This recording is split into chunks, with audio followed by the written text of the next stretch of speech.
마태복음 28장 18절에서 20절까지 말씀 저하고 여러분이 합독을 하겠습니다. 같이 읽겠습니다. 세 절이기 때문에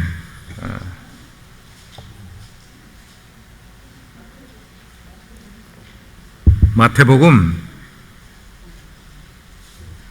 28장 18절부터 20절까지 같이 읽습니다. 시작.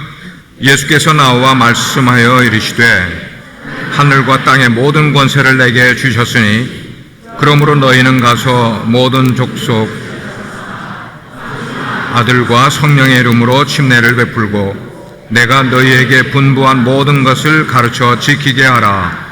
볼지어다 내가 세상 끝날까지 너희와 항상 함께 있으리라 하시니라. 아멘. 작성하시겠습니다.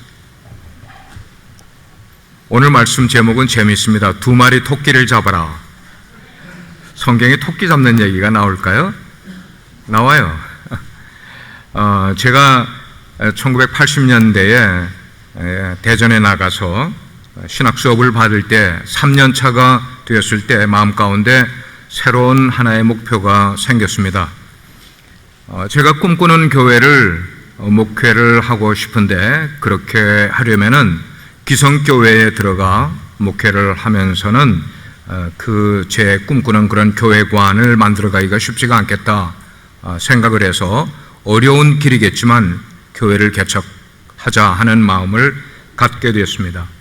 그런 교회 개척에 대한 마음을 갖게 되면서부터 신학교에 학생관이 있는데 그 학생관 지하에 들어가면은 가운데는 넓은 홀이 있고 삑 돌로 가면서 기도실이 쭉 있어요. 한 20개 정도의 기도실이 있어요. 그래서 그때부터 매일 기도실에 가서 기도를 하기 시작을 합니다. 그 기도 골방에 들어가 열심히 기도를 하고 말씀도 읽고 또 기도하고 읽은 말씀 묵상을 하고 이렇게 지내는 가운데 한 6개월 정도 시간이 지났을 때 하나님께서 한 말씀으로 저를 찾아와 주셨습니다. 근데 그 하나님이 저에게 찾아와 주신 그 말씀, 그것이 곧 오늘 우리가 읽은 본문 마태복음 28장 18절에서 20절 말씀이었어요. 제가 다시 읽어드리면 이런 구절입니다.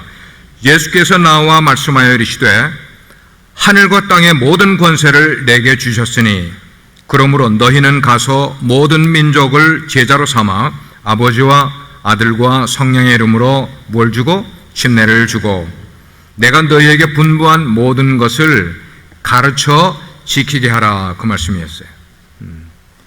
이 말씀을 평소에도 많이 보던 그런 말씀인데도 불구하고 그런 마음을 하나님께서 이 말씀으로 제 마음 가운데 찾아오셨다는 생각을 갖게 되니까 막 가슴이 뛰기 시작을 하는 거예요.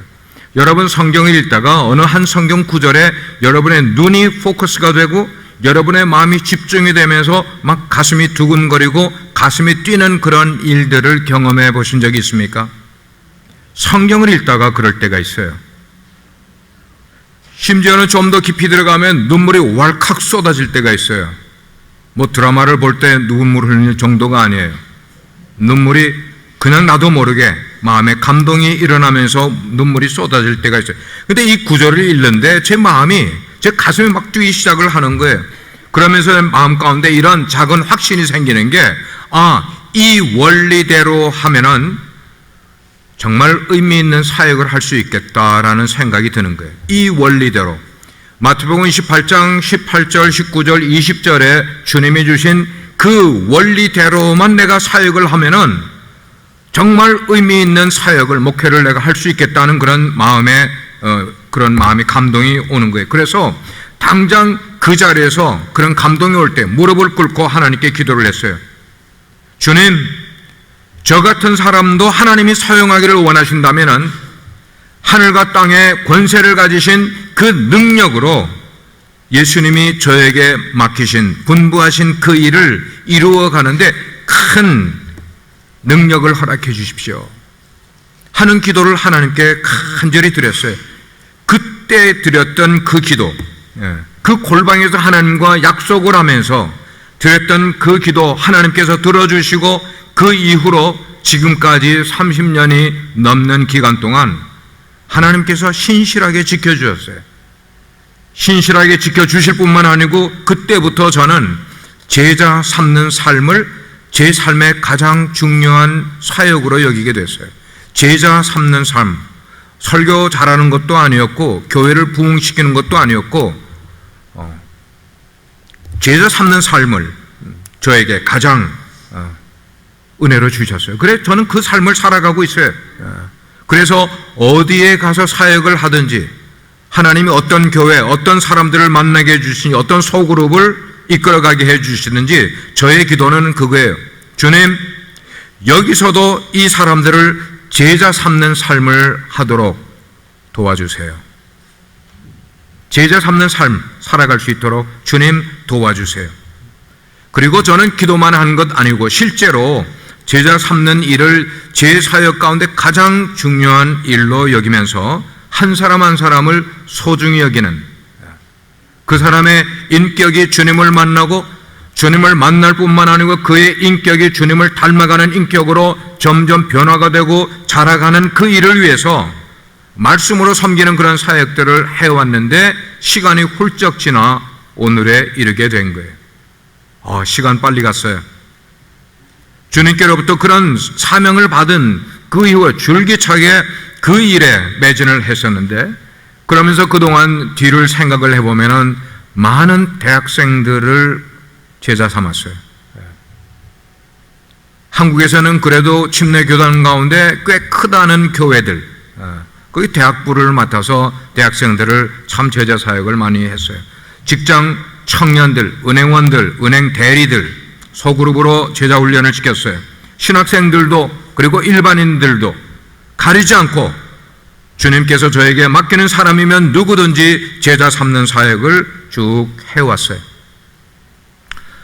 목회를 해오면서 제가 깨달은 것은 많은 사람들이 교회의 문턱을 드나듭니다마는 그러나 결국 그 많이 드나드는 사람들 가운데 제가 볼 때에 10%에서 20%, 많으면 20% 정도 그분들이 하나님께서 그 교회에 심어주신 중요한 일꾼들이라는 것을 저는 깨닫게 됐어요. 개미떼를 보게 되면요 수백 마리든지 수천 마리든지 개미떼가 가만히 있는 개미는 거의 없잖아요. 얼마나 부지런히 움직이면서 바쁘게 돌아다니냐고요. 그런데 곤충학자가 그거를 발견을 해서 그것을 경제 이론에 가지고 와서 그 곤충학자가 발견한 그것을 경제 이론으로 가지고 와서 지금은 대부분의 경제 이론가들이 그 파레토 법칙을 어답트를 한 게 있는데 그건 뭐냐면 개미들이 그렇게 부지런히 움직이는 것 같지만 그 움직이는 개미들 가운데 15% 정도의 개미만이 자기가 가는 길이 어느 길로 가는지를 알고 간다는 거예요. 그 말은 자기가 무슨 일을 해야 하는지 자기가 해야 할 일이 무언가를 알면서 움직이는 개미들은 15% 정도 되고 나머지의 개미들은 뭘 하느냐? 괜히 바빠. 괜히 바빠. 정신없이 바빠. 왜 바쁜가 하면 남의 일 참견하느라고 바빠요? 깐죽대느라고 바빠요? 서성거리는데 바빠요. 자, 이런 것 때문에 바쁘게 움직이는 그런 거는 있는데 뭔 하지 않는가 하면 일은 하지 않는 거야. 바쁘게 움직이긴 하는데 일은 하지 않는 거야. 자, 이 이론을 교회에서도 많이 이야기를 합니다만은 저는 생각을 할 때 그래도 하나님의 성령이 역사하시고 정말 제자 삼는 사역을 잘 하면은 15%가 아니라 30%, 40% 그러나 목표는 전 교인이. 그래서 제가 신학교를 졸업을 할 때 논문을 쓸 때 제 논문의 제목이 전 신자를 사역자화하는 교회 모델 연구. 제 논문이 목회와 신학에도 나왔어요. 그게 너무나 중요한 성경에서 뽑아내는 원리이기 때문인 것이에요.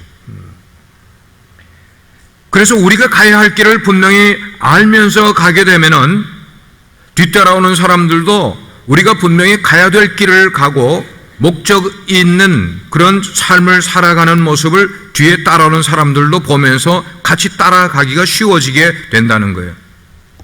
저는 기대하기를 2020년 금년 한 해 동안 남은 11개월이 남았는데 이 11개월 동안에 하나님께서 우리 교회에 새로운 영혼들, 오늘 멤버십을 가졌지만 마찬가지로 새로운 영혼들을 분명히 보내주실 텐데 여러분 믿습니까?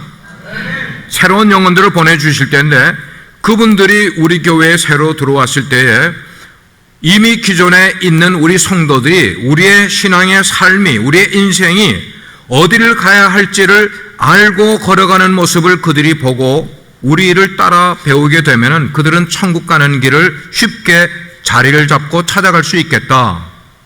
아멘입니까? 만약에 여기 와서 예배는 드리고 있지만 내가 가야 될 길이 무엇이고 내가 살아가야 될 인생의 목적이 무엇인지를 알지 못한 채로 여기 와서 예배만 드리고 나가는 분들이, 새로운 사람들이 보게 될 경우는 사람들이 와서 이게 뭐지? 왜 모였지? 그냥 예배 드리고 식사하고 헤어지고 더 이상의 어떤 것을 그들이 알지 못하면 무엇을 배우겠고 그들이 어떻게 구원의 길로 쫓아올 수 있겠냐 하는 질문.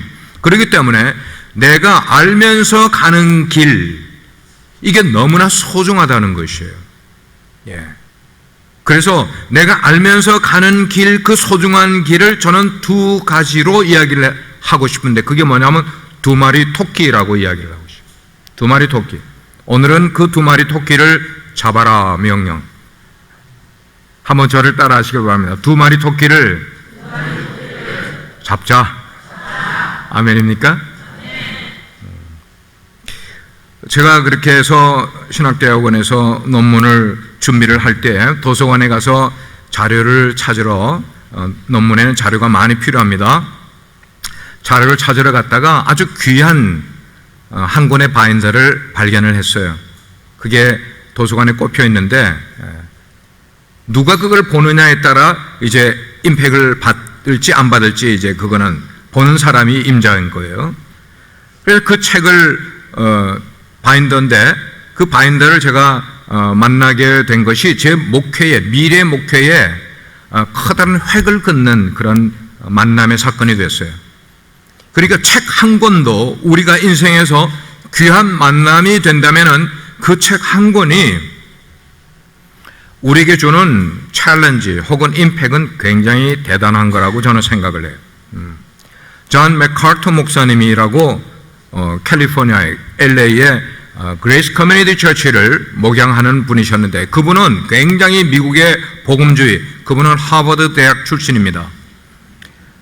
복음주의 설교자로 유명한 분이신데 그분이 자기 교회의 리더들을 훈련시키기 위해서 Flock Shepherd's Guide라는, 우리나라 말로 번역을 하면 목양론이라는 그런 개념으로 책을, 바인더인데 훈련용 바인더예요.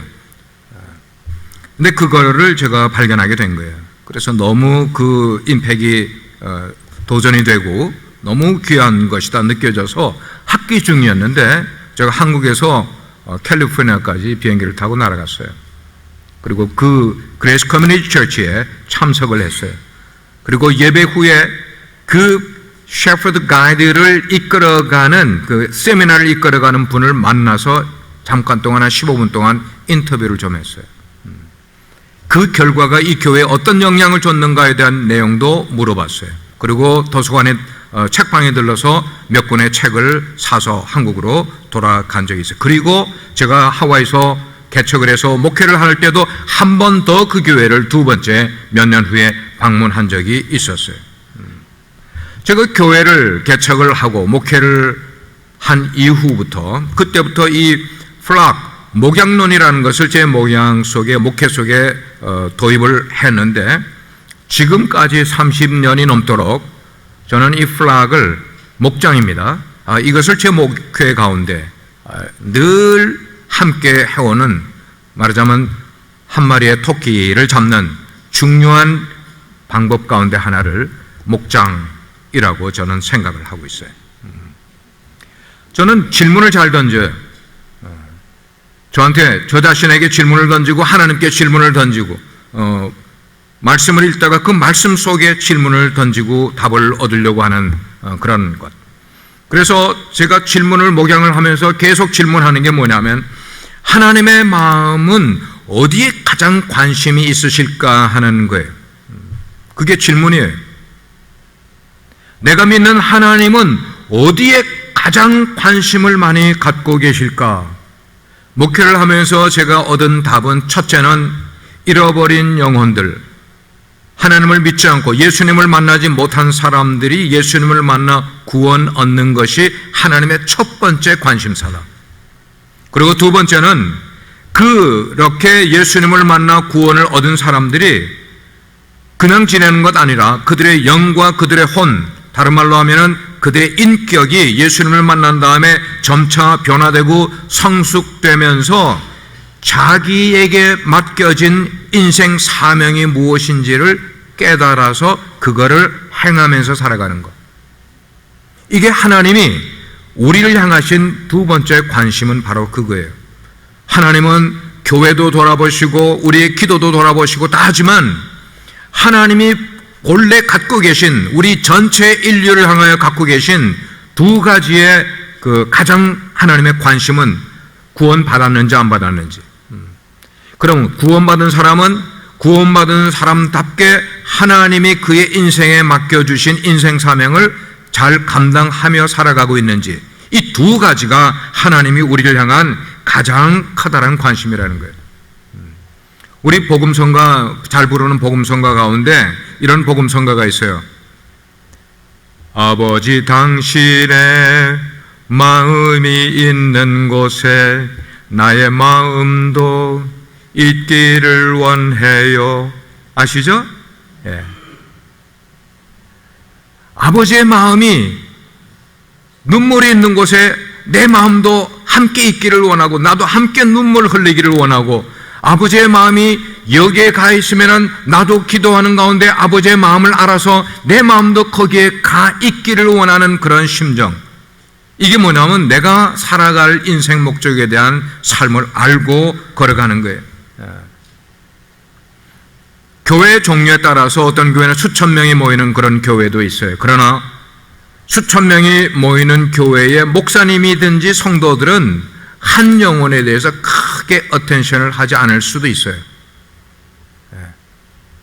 꼭 그런 건 아니지라도 어떤 목사님은 큰 교회를 하면서도 한 영혼에 대해서 굉장히 관심을 가지는 목회자도 있을 수가 있어요. 성도들도. 그러나 일반적으로 보면은 작은 교회를 목양하는 목사님도 성도들도 한 영혼에 대한 관심이 큰 교회 성도보다는 훨씬 많은 것이 일반적인 우리 사람들의 생리예요. 그래서 적은 공동체에 어떤 새로운 분이 우리 가운데 들어오게 되면 그 새로 들어오는 분들에 대해서 그냥 여기지 않고 그냥 스쳐 지나갈 사람으로 여기지 않고 관심을 두는 거예요. 만약에 우리 예배에 어떤 한 분이 처음 보는 분이 우리 공동체 속에 들어와 함께 예배를 드린다면 딱 드러나잖아요. 그러면 어떻게 하는 거예요? 나타나잖아요. 그냥 훈련이 되지 않은 사람은, 의식화가 되지 않은 사람은 쭉 위서부터 아래까지 쭉 이렇게 쳐다봐 뒤로 이렇게 하면서 왜 왔지? 저 사람이 왜 왔지? 뭐 하는 사람이지? 근데 그런 게 아니라 진짜 하나님의 마음을 가지고 보는 사람은 귀한 분이 오셨네? 귀한 분이 오셨네? 저분은 새로 오신 분인데 어떻게 저분에게 도움을 드릴 수 있을까? 어떻게 우리 공동체에 정착을 할 수 있을까? 하는 그런 마음을 가지고 어텐션을 하면서 제가 이렇게 설교를 준비를 했기 때문에 오늘 우리 예배 가운데 처음 오시는 분이 계신데 내가 교제 시간에 유심히 그분 주변을 봤어요. 몇 분이 우리 성도들 가운데 인사를 할까? 제가 보니까 두 분이 인사를 했다. 두 분이. 응? 그러니까 설교가 여러분 훈련시키는 겁니다. 훈련시키는 거예요. 적어도 우리 정도의 공동체라면은 한 분이 오게 되면은 10명 이상이 인사할 수 있을까 없을까? 주변에. 있어요, 없어요? 아이, 제가 목이 타서 물을 마셔요. 따라하시길 바랍니다. 성도는 훈련을 받아야 성숙해진다. 여러분이 교회 10년을 다니셔도요, 훈련받지 않은 사람은 성숙이 안 된다니까요. 훈련돼야 된다고요. 훈련은 반복이에요. 반복. 계속해서 들은 거 또 들어야 돼요. 또 들어야 되고 또 해봐야 되고요. 해봐야 되고. 그래서 이런 일들이, 그러니까 작은 교회일수록 사람들이 새로운 사람이면 소중함을 느끼는 거예요. 그리고 그에게 관심을 가지게 되는 거예요. 우리가 잡아야 될 첫 번째 토끼는 복음이 살아있는 소그룹 목장이 되는 것이라는 거예요. 우리가 만들어가야 될 목장은 복음이 살아있는 소그룹 목장이 되어야 되는 거예요. 쭉 목회를 해오면서 끊임없이 하나님께 질문을 하는 거예요. 하나님께서 우리 교회에 목장을 하게끔 만들어 주셨는데 이 목장을 통해서 하나님이 원하시는 게 뭡니까? 여러분이 교회에 오시면은 머리를 숙여서 기도하시게 될 때 하나님께 질문하는 기도를 한번 드려보시길 바랍니다. 하나님, 오늘은 제가 어떤 일로 하나님의 마음을 기쁘게 해드릴 수 있을까요? 제가 뭘 하면은 하나님이 오늘 정말 저에게 스마일 하면서 기뻐하시는 모습을 보여주실까요? 라는 질문으로 여러분이 여기 앉아서 기도를 해보세요. 오늘 예배가 예상치 않은 예배가 될 거예요. 왜냐하면 내가 하나님께 그런 질문을 했고 하나님이 거기에 대한 응답을 주실 때 그 응답을 마음에 가진 사람은 내가 어떻게 태도를 가져야 될지를 이미 캐치업을 했기 때문이라는 거예요. 제가 그런 질문을 드렸어요. 하나님, 우리 빛과 소금의 교회에서 목장, 이 목장이 진짜 바른 목장이 되기 원해서는 어떻게 해야 될까요? 하나님의 원하시는 게 뭐지요? 그럴 때 하나님이 저에게 답을 주시기를, 목장의 가장 기본, 베이직한 것은 바로 복음이 살아있는 목장이 되어야만 한다. 복음이 살아있는 목장이 되어야 된다. 딴 거 아닌 거예요. 목장의 부흥은 결국 그 목장 속에, 모임 속에 복음이 살아있는 목장인지 아닌지, 복음이 살아있게 되면 한 영혼이 하나님의 말씀 안에서 건강하게 자라갈 수가 있기 때문에, 무엇 때문에? 복음이 살아있기 때문이라는 것입니다. 그러면 과연 복음이 살아있는 목장이라는 게 어떤 것을 말하는 걸까? 그게 또 궁금하지 않습니까? 예. 여러분, 제가 질문할 때 여러분이 그냥 한번 대답을 해보시길 바랍니다. 교회, 여러분들이 아시는 교회들 가운데 목장 혹은 셀 혹은 구역, 모임이 없는 교회를 보신 적 있어요? 다 있어요, 없어요? 다 있어요. 아마 제가 100%라고는 이야기 못하겠지만 98% 정도의 한인교회는 목장이든지 구역예배든지 셀이든지 여하튼 가정교회든지 여하튼 소그룹들이 조직이 다 돼 있어요. 교회마다. 그런데 여러분께 구분해 드릴게요. 목장이 있는 교회가 있고 목장 중심의 교회가 있어요. 다시 말씀드리면 목장이 있는 구성되어 있는 교회와 목장 중심의 교회는 달라요. 많은 교회들이 목장을 가지고 있어요. 목장이 있어요. 그러나 목장 중심 교회가 아니라는 거예요. 그게 문제인 거예요. 왜냐하면 목장이 뭔지를 모르기 때문에, 얼마나 그게 중요한 것인지 모르기 때문에. 자, 그래서 목장의 목적은 무언가 하는 것을 여러분께 말씀을 드리려고 그래요. 목장의 목적은 무언가? 오늘 이제 새 개편을 하게 되면은 이제 여기다 이렇게 나눠서 여러분들이 색깔에 따라서 나뉘시게 될 거예요. 자, 그렇게 될 때 여러분들이 나뉘어서 가서 인사를 나누고 새롭게 목장이 됐네요. 새롭게 되셨네요. 반갑습니다. 인사 나누고 식사하고 헤어지면은 그게 목장인가? No. 아니에요. 목장은 우리가 식사하고 교제하고 헤어지는 것이 목장이 아니에요. 제가 다시 목장 개편을 하면서 여기에 대한 중요성을 여러분께 말씀드리지 않을 수가 없는 거예요. 하나님이 가장 기뻐하시는 목장은 목장에 모이는 목원 한 사람 한 사람들이 예수님과 친밀한 관계를 맺어가는 거예요. 그 속에서 예수님과 친밀한 관계를 맺어가는 거예요. 제가 이거를 깨닫기 전에는 제가 목회하는 교회 속에 목장이 있긴 하였지만, 목장이 있는 교회였지만 목장이 중심이 된 교회가 아니게 목회를 했었더라고요. 제가 모를 때까지는. 그냥 그래서 저는 목자들님들에게 훈련시키기를, 목원들 그리고 목장에서 정말 좋은 아름다운 그런 교제를 잘 가지십시오. 친밀한 관계를 가지십시오. 찬송도 열심히 부르고 기도도 열심히 하고 그런 친밀한 관계를 가지십시오라고 강조를 했어요. 어떻게 하든지 모이는 목원들끼리 잘 지내게 하려고, 목자와 목원들 사이에도, 그리고 목원들과 목원들끼리에도 서로 이렇게 잘 지내게끔 그렇게 친교를 잘 하십시오라고 그렇게 훈련도 시켰어요. 그런데 쭉 목장이 진행이 되는 그런 가운데 보면은 인간적인 노력들, 친밀해지려고 하고 가까워지려고 하고 하는 이런 노력들은 아무리 노력을 해도 우리 사람은 근본적으로 속에 죄성을 가지고 있기 때문에 화가 나든지 마음이 달라지든지 마음이 틀어지든지 그렇게 되면 그냥 목장을 떠나버리더라고. 심하면 목장만 떠나는 게 아니라 어디까지 떠나버려요? 교회도 떠나버려요. 뭐가 문제가 돼서요? 목장 속에서 다툼이 일어나거나 마음이 틀어지게 되니까 이런 떠나는 일들이 생겨나게 되더라 이 말이에요. 그러니까 목원과 목자가 얼마나 친한지 중요하긴 하지만, 그러나 그것하고는 별개이게 이런 일들이 일어나는, 뭐를 터치를 못했는가? 제가 지금 말씀을 드릴게요.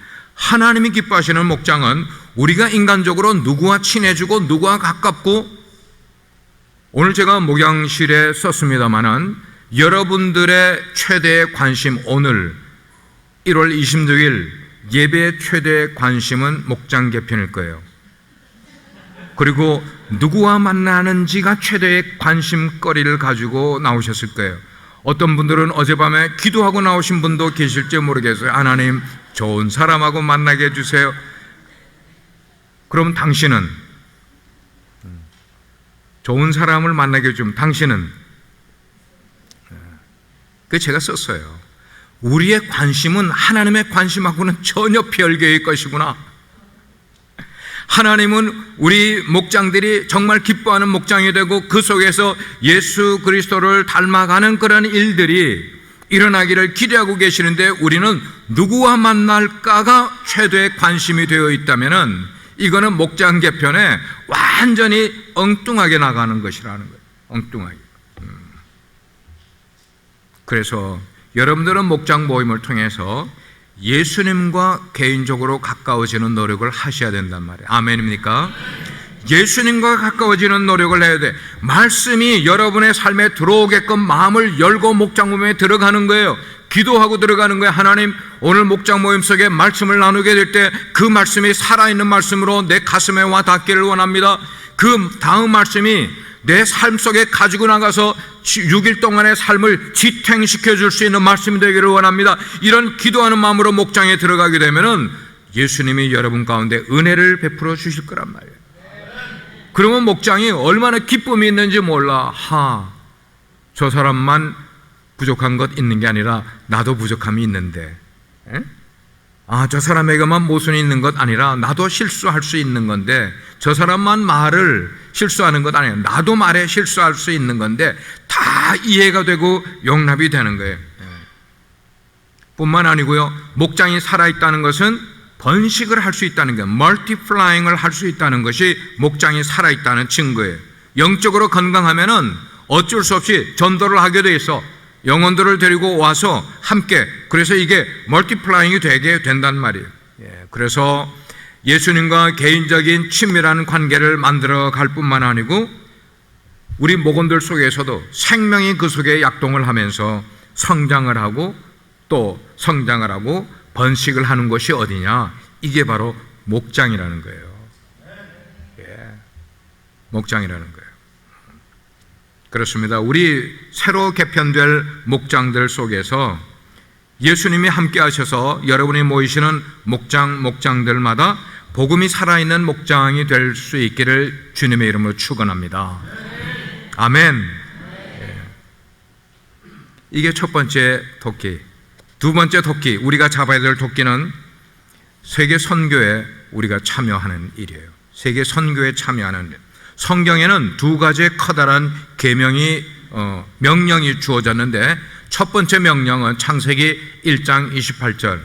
하나님이 인간을 창조하신 다음에 우리 인간들에게 하나님이 창조하신 자연과 만물을 다스리라, 정복하라, 그렇게 말씀하신 그 명령, 그거를 우리는 문화 명령이라 그래요.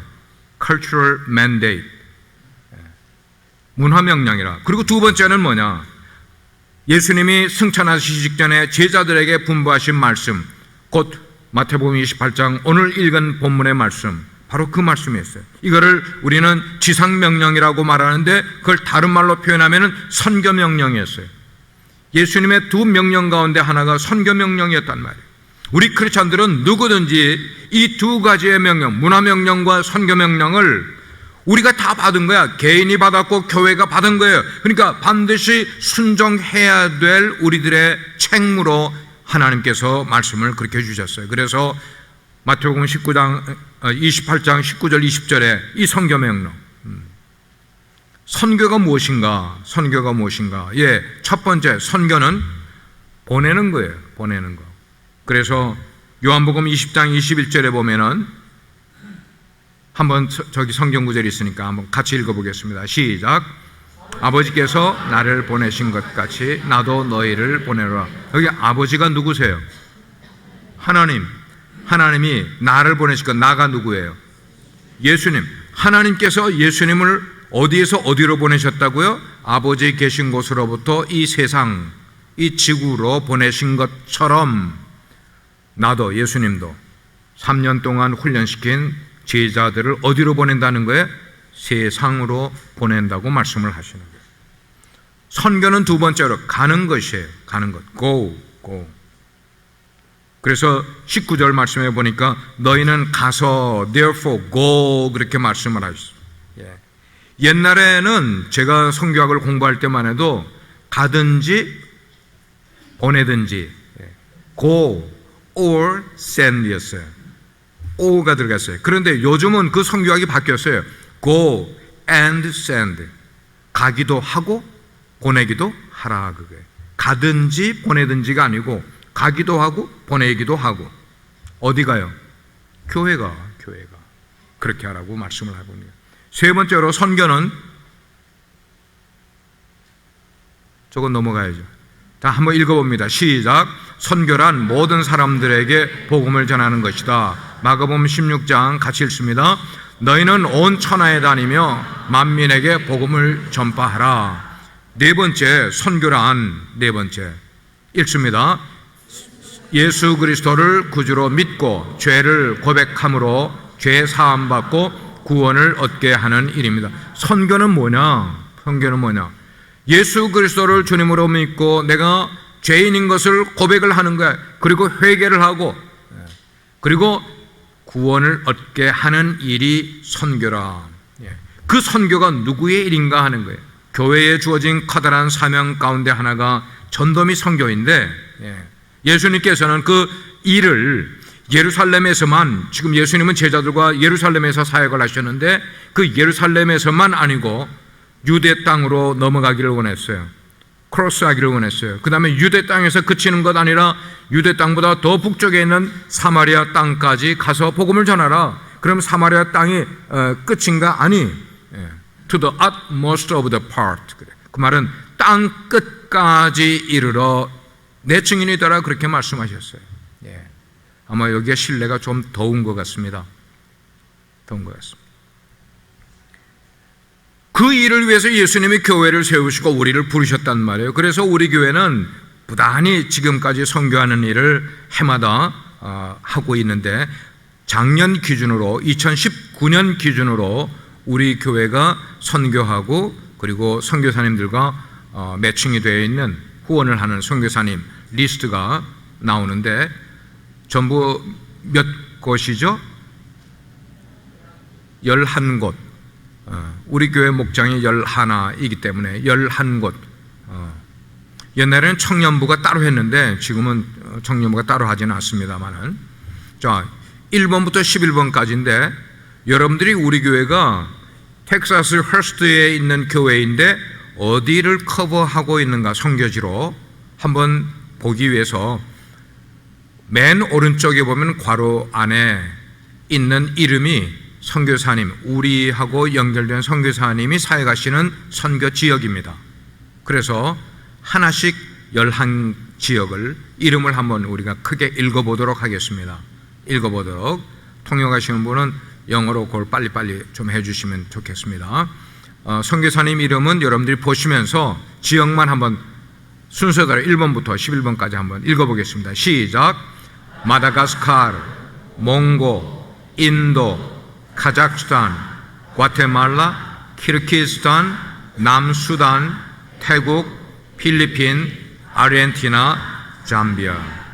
지금 이 리스트는 2019년도 기준으로 우리 교회 목장들이 후원하는 선교사님과 선교 지역들이에요. 이 일은 누구의 일입니까? 왜 이 일을 해야만 하는 겁니까? 어떻게 이 일을 해야만 하는 겁니까? 라는 것을 우리가 교회를 다니면 늘상 기본적인 질문으로 가지고 있어야 돼요. 우리는 왜 이 일을 하는가? 누가 이 일을 해야 될 일인가? 어떻게 이 일을 해야 할까? 이런 걸 늘 질문을 해야 되는 거예요. 우리가 선교를 해야 되는 이유 가운데 첫 번째는 한번 따라 하시길 바랍니다. 주님의 명령이기 때문에. 우리가 선교하는 이유는 예수님이 그렇게 말씀하셨기 때문인 거예요. 초대교회는요, 사도들이든지 평신도들이든지 그들이 어떤 직업을 가지고 있고 어떤 환경에 처해 있든지 상관하지 않고 이 일을 가장 커다란 사명으로 그들이 가지면서 해왔다. 그들은 그렇게 해왔어요. 어떤 일을 하든지 어부 직업을 하든지 목수 직업을 하든지 아니면 뭐 미쟁이를 하든지 그렇게 복음을 전하다가 때로는 사람들에게 막 욕을 먹을 때도 있어요. 유태인들은 심하면은 돌을 집어 던지는 거예요. 돌을 집어 던져. 그럼 핍박을 받고 심할 때는 순교를 당한, 죽임을 당하는 그런 일들까지. 왜 그들이 복음을 전하다가 핍박을 받아야 되고 왜 복음을 전하다가 순교를 당해야 되겠는가 하는 거예요. 왜냐하면 예수님의 마지막 분부를 순종하는 것 때문에. 예수님이 그 일을 하라고 우리를 부르셨기 때문에.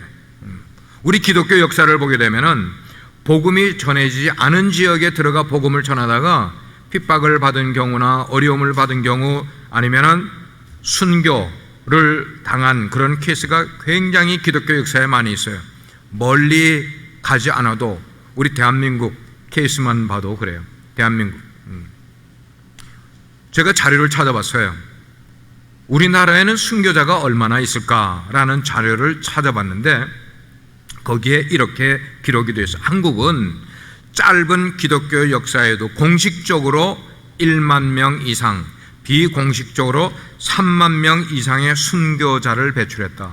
여러분 알고 계십니까? 우리 한국이 비공식적으로 3만 명 이상의 순교자를 배출한 나라예요. 근데 이 숫자가 얼마나 엄청난가 하면은 초대교회가 마가의 다락방에서부터 시작된 교회가 로마 제국의 치하에서 400년이 이르는 동안 많은 핍박과 순교를 당했는데도 불구하고 그 400년 동안의 순교자의 숫자보다 우리 대한민국이 50년 동안의 순교자를 낸 숫자가 훨씬 더 많다는 사실을. 여러분, 우리 대한민국은 순교자의 나라예요. 아멘입니까?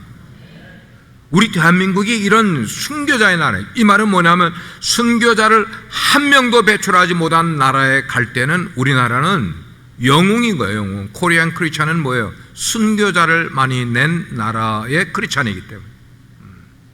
하나님이 그러니까 오늘날 미국 다음으로 많은 선교사들을 해외에 보내는 이유가 순교자가 많이 나온 나라이기 때문에. 주님으로부터 받은 선교의 사명을 우리는 따르는 성도들이 되어야만 되는 거예요. 그게 주님의 명령이 돼요. 두 번째는 왜 우리가 선교해야 되는가? 잃어버린 영혼들을 구원하기 위해서 복음을 그들에게 전해야 되기 때문에 우리는 해야만 돼요. 예수님이 말씀하시기를 한 영혼이 무엇보다 귀하다고요? 다시 따라하시길 바랍니다. 한 영혼이 천하보다 귀하다. 천하가 뭐예요? 온 세상 아닙니까? 온 세상. 한 영혼이 온 세상보다 더 귀하대. 네. 자, 그런데 이 온 천하보다 귀한 영혼이 전하는 자가 없어서 구원을 받지 못한다. 이보다 안타까운 일이 어디 있겠어요? 응? 만약에 전하는 자가 없어서 그 영혼들이 구원을 얻는 기회를 갖지 못한다면 그보다 더 안타까운, 생각만 해도 끔찍한 일 아니겠어요? 그래서 우리 교회는 선교가 다 준비가 되지 않았어도, 선교할 만큼 넉넉하지 못해도 여하튼 우리는 해야 되는 이유가 뭐냐면은 우리가 전하지 않으면은 지옥 갈 사람들이 너무 많은 거예요. 아멘입니까? 그거를 생각을 하셔야만 돼요. 만약에 여러분들이 직접 선교지로 나가지 못한다면은, 그래서 복음을 전하지 못한다면은 여러분들이 기도하시라고요. 기도하실 뿐만 아니고 선교원금을 여러분들이 모아서 보내시게 되면은 우리가 가지 못하는 지역에 선교사님이 가 계시면서 우리가 지원하는 것으로 그 지역 주민들에게 복음을 전하면은 그것이 우리가 직접으로 간접으로 선교하는 일이 되기 때문에 그들에게 선교원금을 보내는 것이에요. 아까도 광고에서 말씀 이미 나오는 것처럼 다음 주일에는 몇 가지의 작정원금을 갖게 되는데 그 가운데 한 가지가 선교원금이에요. 선교원금. 그래서 과테말라의 그 벨랭 학교에 있는 학생들을 우리가 돕는 장학금을 만들어 가기도 하고, 1년 동안 우리 교회의 선교사에게 쓸 것들을 우리가 선교원금을 작정을 하기도 하고, 여러분들이 어디에 쓰여지는 것을 여러분들이 다 아시잖아요. 여러분이 장학헌금을 주면 그 아이의 얼굴을, 사진을 보면서 여러분들이 기도도 하시잖아요. 여러분이 아시기 때문에 기쁜 마음으로 하나님의 그 일에 동참하실 수 있는 여러분 되시기를 바랍니다. 선교는 하나님의 교회를 통해 가장 기뻐하시는 일이시라는 거예요. 예수님의 마지막 사명이기 때문에. 오늘 말씀을 종합하겠습니다. 우리 교회는 2마리의 토끼를 2020년도에 잡으려고 합니다. 에? 여러분 토끼 잡으셔야죠. 2마리 토끼 다 잡으시길 축원합니다. 목장이라는 토끼도 잡고 그 다음에 선교라는 토끼도 잡으시기를 바랍니다. 그래서 주님 말씀에 순종하고 하나님 나라를 확장하는 일에 우리가 쓰임 받아야만 되죠. 이 두 가지는 선택이 아니라고 그랬어요. 성경은 너희들이 필수 해야 할 일이라고, 그 마땅한 일에 여러분들이 힘을 쓰시는 가운데, 기쁨으로 목장에 참여하시는 가운데 예수 그리스도의 영광스러운 제자분들이 다 되기를 주님의 이름으로 축원합니다. 기도하시겠습니다.